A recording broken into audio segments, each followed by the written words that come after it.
Hey, this is Cody here. I'm doing my recap of Ultimate Fight Night 15. Good card, fun card. I'm going to get just rolling with the preliminary bouts. Alessio Sakara defeated Joe Vidapo. Knockout. Wilson Gouveia defeated Brian Jensen via submission. Armbar. Joe Lauzon defeated Kyle Bradley via TKO. Jason Brills defeated Brad Morris via TKO strikes. I picked Jason Brills. Good for me. I think that's kind of a upset. I think for a lot of people were picking Brad there. Mike Massinzinho defeated Drew McFreedy. That's an upset for me because I thought Drew would have this, but he lost via Kimura. So and then we got Dan Miller defeated Rob Kimmons via submission, rear naked choke. Alright, we didn't get to see any of that because the main card fights filled up the whole show, but sounds good. I went 5-1 on those, thanks to Drew McFreedy's bag. It seems like he just really runs hot and cold. Now let's go through. I got some notes here. Ooh, notes. First fight was Houston Alexander versus Eric Schaefer. Yeah, Schaefer. And let's see some notes here. Eric weathered the early storm and pulled it out. One thing I did notice was Houston kept on tugging in his tights and stuff as they bunched up. I don't know. I don't think that affected him too much. The guy needs to learn really the ground game, or at least defense of the ground, submissions and everything, because I call it, that's what's going to happen. Someone who knows Brazilian Jiu-Jitsu is going to get you every time, and Eric knows it enough to get Houston. He's a great guy. He has a great story about his daughter and the kidney and how he's a single dad raising, 6 kids? That's awesome. But it doesn't change the fact that you need a more well-rounded game to progress in mixed martial arts at this stage. But yeah. Oh, pretty cool of Eric. He dedicated the fight to Evan Tanner. That's a pretty awesome gesture there. He admitted that he heard Houston Alexander's corner screaming, only a minute left, keep on taking his shots. So Eric said, better change this up a bit. Went for the, what was it? Arm triangle. And got it. So, corners, that corner hurt Houston. Because they let the guy know that he needed to finish up because he wasn't going to do it with the strikes. Ed Herman versus Alan Belcher. This is a pretty weird fight. Looks like Alan Belcher's in full-on Muay Thai gear now. He's got the feet wrapped in that kind of wrappings, ankle and broad side of the foot, the bridge, all wrapped up, and he had the kind of the boxing shorts. They're real loose and you could stretch. And some reason they were messed up because the pants leg was going up into the waistband. Kind of like a sumo wrestler.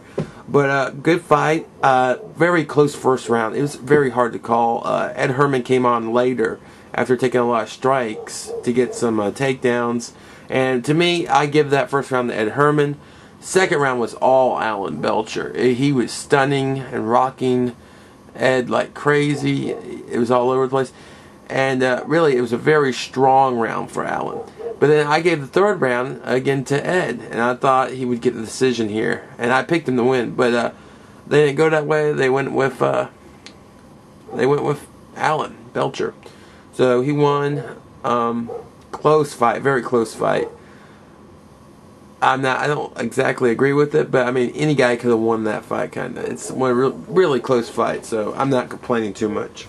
Moving on, Clay Guida versus Mac Danzig. Wow, that was a fight. It seemed like Mac was getting the better of the stand-up, but Guida didn't care, He's just one of those people. He's just so much fun to watch. And it was the first round. The first round was slow for a long time. It was Mac just circling and peppering, and Clay looking for a spot. And finally, though, once Clay got in, after taking, he eats shots, but he eats shots to get in. And once he ate those shots, he got in. He had like 3 awesome takedowns that were like huge takedowns. It was just beautiful. They were fun to watch. He didn't do much with them, but they were neat. Mac's really good at neutralizing people that are on top of him.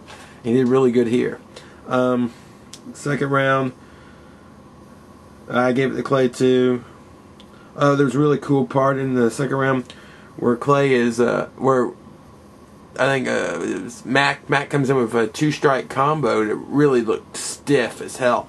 And the ending of the combo was a kick, and Clay catches the kick and then punches him right in the face. It's just like, nice try, buddy. Then takes the advantage of having the leg and goes for a takedown again. Just more domination from Clay in that aspect. Then you got the third round. At one point also Clay got I think it was the second round, he got a belly to back suplex, which is, I haven't seen in a while. So, awesome Clay. Mac started gassing in the last round. Clay got top position and he ended strong. You know, he went all out for that last, 30 seconds. He just was pounding the crap out of him. Trying at least to, leave a good impression in the judges' minds. So, good fight. I don't know what's next for Mac, but Clay's up there. He needs to fight a name soon, a bigger name. I think Mac is trying to build his name, and Clay's trying to build his name. He needs to fight a more established star, but he's deserved it. Clay's so much fun to watch. He may be my favorite fighter to watch, and I love because they give all of his matches pretty much away for free. So you see the most exciting guy in the octagon always fighting. The last fight was Josh Neer versus Nate Diaz. Really, it's just like every Diaz match. It's where he gets a little overpowered at first, and then he finds his groove, and it's just reversal city, where he's reversing everything, setting up stuff, and scares a person from going down on the ground with him, because he's just crazy down there. Joe Rogan was talking about the way he was getting out of all those attempts by just stepping over the torso was pretty awesome. I mean, he was just dominating. It was like practice for Diaz. He's been there 1,000 times. He has good chin. He uses Nick's same kind of offense where he just peppers with punches, and that works to his advantage. I mean, it's some points for him, and I think it catches people off guard because most people are bracing for a harder shot.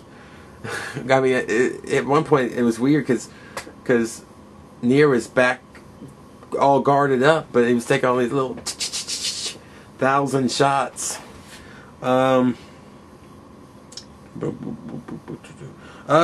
Also saw Diaz get the judo throws, a few judo throws in there. That was pretty awesome. I enjoyed that. I gave the first round to Diaz, second round to Neer. He made a good comeback, kind of. Then that last round was Diaz again. So he got it in my book. And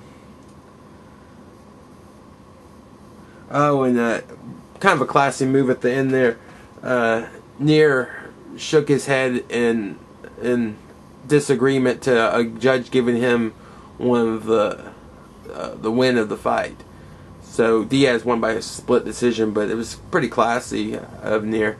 We'll see him again, I think. I don't think the UFC will get rid of him after this. There's a fight for Mac Danzig, Neer. And then maybe you could, I give Guida someone else. Someone, like I said, with a bigger name than Diaz. Well, Diaz is a pretty big name. But I think he wastes 2 very up-and-coming stars if he fought those 2. But good fight card. Nate was great at the end too. He gave a lot of compliments to Neer, and he even spoke up for his brother not being able to get a title shot versus Nunes. So that was pretty funny. Diaz is always very animated. All the Diaz's. It was a good card. Man, I enjoyed that. In fact, that's been better than the last few UFC pay-per-view cards. thanks. Good Ultimate Fight Night.